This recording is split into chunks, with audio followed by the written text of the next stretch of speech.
কোরবানির তো অনেক দিন হয়ে গেল, প্রায় 15 থেকে 20 দিন চলে গেল যে কোরবানি ছিল। তো এই কোরবানির মাংস দিয়ে যারা মাংস-টাংস খেতে বোর হয়ে গিয়েছেন, তো গরুর যাদের ফুসফুস আছে, কলিজা আছে, সেই কলিজা এবং ফুসফুস কীভাবে খুব সহজে রান্না করে খাবেন, সেই প্রসেসটা আজকে আমি আপনাদের সাথে শেয়ার করব। আজকে আমি খিচুড়ির সাথে এই গরুর ফুসফুসটা আমি ভুনা করে খেয়েছিলাম এবং এই খাবারটা ভীষণ মজার ছিল।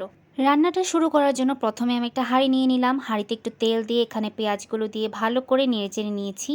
পেঁয়াজটা ভালো করে আমি একটু নেড়েচেড়ে নেওয়ার পরে এখানে যে গোটা মশলাগুলো ছিল, সামান্য একটু তেল দিয়ে এলাচ, তারপরে তেজপাতা, লবঙ্গ এবং গোলমরিচ দিয়ে ভালো করে নেড়েচেড়ে নিয়েছি এবং সবগুলো যখন একটু ভাজা ভাজা হয়ে যাবে, তারপরে এখানে আমি একটু আদা রসুন বাটাটা ইউজ করছি, সাথে জিরা বাটাটাও দিতে পারেন।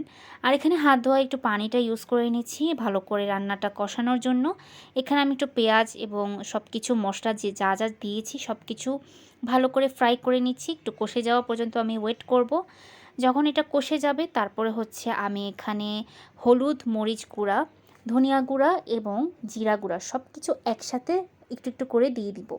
তো প্রথমে আমি হলুদ গুঁড়া দিয়েছি, এখন দিচ্ছি মরিচ গুঁড়া, এখন দিলাম ধনিয়া গুঁড়া এবং দিচ্ছি একটু জিরা গুঁড়া। সব কিছু একসাথে দিচ্ছি, যেহেতু আমি জিরা বাটাটা দেইনি তাই এখানে আমি জিরা গুঁড়াটা ইউজ করেছি। ভালো করে যখন আমার সব কিছু হয়ে যাবে, তারপরে এর মধ্যে আমি একটু পানি মিক্স করে দিলাম। আমি একটু হাত ধুয়ে পানিটা দেওয়ার চেষ্টা করি, এতে আমার কাছে মনে হয় যে রান্নার টেস্টটা অনেক বেশি ভালো আসে।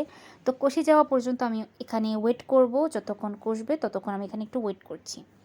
তো ভালো করে এটা কষে যাওয়া পর্যন্ত আমি এখানে একটু লবণ দিয়ে দিলাম স্বাদ মতো। আমি প্রায় হাফ চামচ লবণ দিয়েছি, যেহেতু আমার ফুসফুস আধা কেজির মতো, আধা কেজি থেকে একটু কম হবে।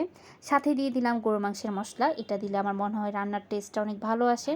তাই যেহেতু ফুসফুস রান্না করছি, তো এখানে আমি গরু মাংসের মশলাটা ইউজ করছি। ভালো করে গরু মাংসের মশলা দিয়ে আমার মশলাটা কষে আসার পরে আমি একটু পানি দিয়ে ভালো করে আবার একটু নেড়েচেড়ে নিচ্ছি। মশলাটা ভালো মতো কষানো হয়ে গেলে তারপরে আমি বাকি ইনগ্রিডিয়েন্টসগুলো দিয়ে দিব। তো এখানে মশলাটা ভালো করে আমি কষিয়ে নিচ্ছি, সাথে আমি দেখিয়ে দিচ্ছি আমি খুব কিউব করে কেটে রেখেছিলাম আলুগুলো। ফুসফুস রান্নার সময় আলুগুলোকে একটু ছোটো ছোটো করে কেটে দিলেই বেশি ভালো হয়। তো এখানে এখন আমি ফুসফুসগুলোকে ভালো করে ধুয়ে নিয়েছিলাম, তারপরে ফুসফুসগুলোকে দিয়ে দিচ্ছি। ছোটো ছোটো করে কাটাই বেটার, কারণ যেহেতু ফুসফুসটার মধ্যে ভালো করে মশলা দিতে হবে, তাই মশলাটা ভালো মতো যেন পৌঁছায়, এর জন্য আমি ছোটো ছোটো করে ফুসফুসগুলোকে কেটে নিয়েছি। সুন্দর করে ফুসফুসগুলোকে কেটে নিয়ে তারপরে ধুয়ে আমি রান্নাটা করছি। কিছুক্ষণ যদি ধুয়ে রেখে দেন তাতেই ভালো হবে, যে এক্সট্রা রক্তটা থাকে সেই রক্তের পরিমাপটা একটু কমে যায় এবং ফুসফুসটা ভালো মতো রান্না করাও পসিবল হয়। তো এখানে আমি ভালো করে ফুসফুসটা রান্না করার জন্য ভালো করে ধুয়ে নিয়েছি।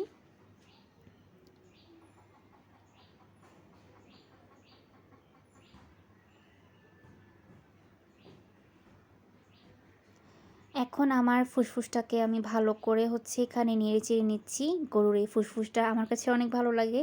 অনেকেই আমার কাছে এই ফুসফুসের রেসিপিটা জানতে চাচ্ছিলেন। যারা মাংস খেতে বোর হয়ে যাচ্ছে তারা অবশ্যই এখন চাইলে কিন্তু ফুসফুস খেতে পারেন। আমি নেক্সট হয়তো পায়ার রেসিপিটা আপনাদেরকে দিব। তো ইতিমধ্যে আমি ঢাকনা দিয়ে ঢেকে রেখেছি এবং আমার যে আলুগুলো ছিল, কষে যাওয়া ফুসফুসগুলোর মধ্যে আমি আলুটা দিয়ে দিচ্ছি। আলু দিয়ে কিছুক্ষণ ধরে আমি আবারও এটাকে কষানোর চেষ্টা করব। খিচুড়ির সাথে সার্ভ করেছি। আশা করি আজকের এই ভিডিওটা আপনাদের ভালো লেগেছে এবং অবশ্যই আপনারা ট্রাই করে দেখবেন, অনেক ভালো হবে।